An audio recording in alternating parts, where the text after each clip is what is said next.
You feel like any little piece of information that gets out on you will be used by the worst people on the internet to destroy your life. And it's so isolating. And terrifying. It's horrifying. I'm so sorry. You're fine. It's overwhelming. It's really hard. It would be terrible and horrible, and what's happened to Taylor Lorenz is reprehensible. She's the Washington Post media reporter who, as you heard, says she has PTSD after online harassment because of some of her stories, which makes her current Washington Post investigation so surprising. To be clear, Lorenz is outing a private citizen who chose to remain anonymous and opening this private citizen up to the very same bullying and harassment Lorenz claims to have PTSD from. The entire journalism industry is basically in a free fall.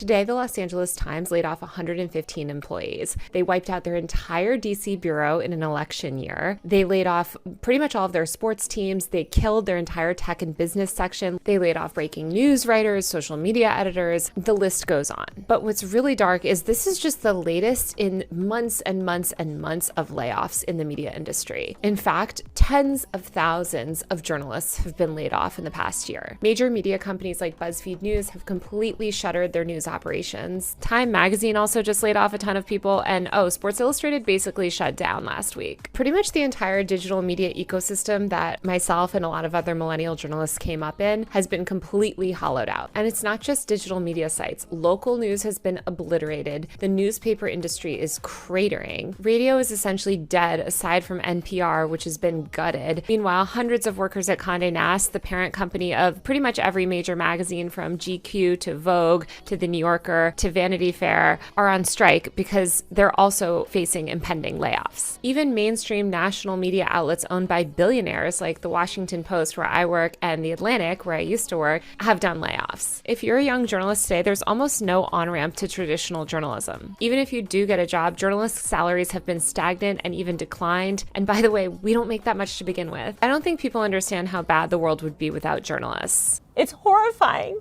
And let me just preface this by saying, for people that don't know my background, I did not go to journalism school. I built my own audience on the internet. I came from outside journalism and started as a blogger, and then entered into legacy journalism, a system that I have been incredibly, incredibly critical of pretty much my entire career. So I'm definitely not some mainstream media defender. And I think the rise of citizen journalism on apps like TikTok, Instagram, and elsewhere has overwhelmingly been a positive thing. The journalism industry is overrun with elite, underqualified, rich, entitled Nepo babies, okay? And that part of it is terrible. But that's not most journalists. And the majority of journalists losing their jobs in situations like this are the working journalists that are doing these investigations of police brutality, or investigating corporations, or holding power to account, or doing really thoughtful, brilliant cultural commentary. I don't want to live in a world where all of the news is delivered through 60-second TikTok videos with retention editing. And I think there's a ton of really talented journalists that are also just not great, like, social media people. I think of some of my friends who are journalists who do really deep investigations or local reporting, or sit through hour-long city council meetings to,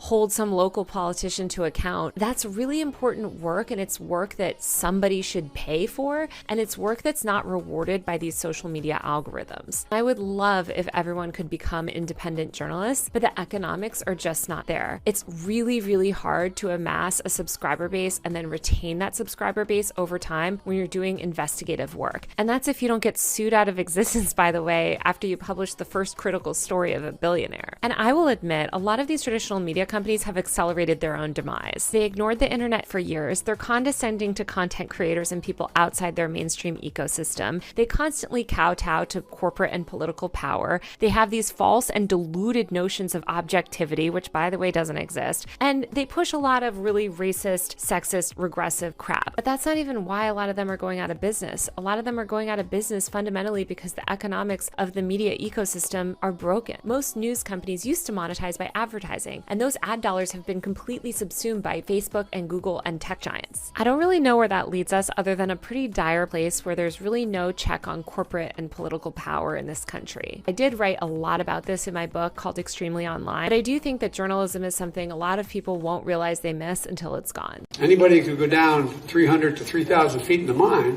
sure in hell can learn how to program as well. Give me a break. Anybody who can throw coal into a furnace can learn how to program, for God's sake.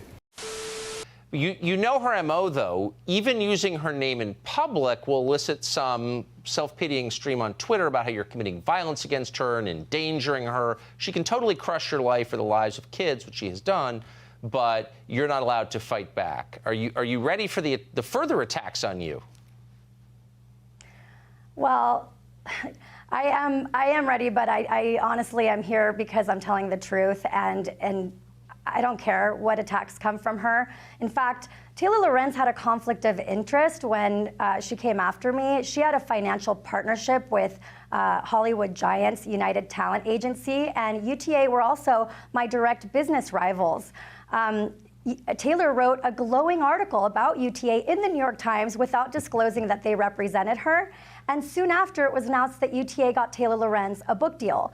It's no surprise that when Taylor's article left me blacklisted and penniless, that many of my clients ended up at UTA. And there's no recourse for someone like me, a non-celebrity, to get the truth out there. In fact, many primetime news anchors are represented also by UTA. But that's not all. 8 months after her defamatory article, she continued to attack me.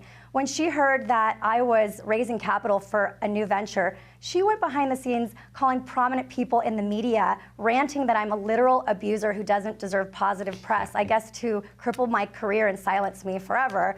And this is an abuse of power.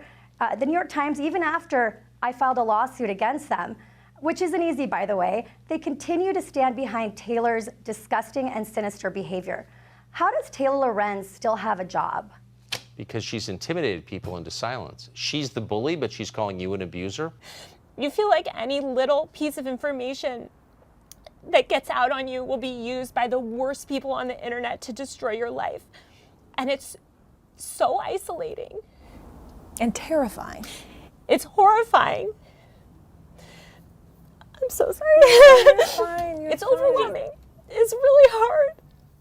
Kujichagulia.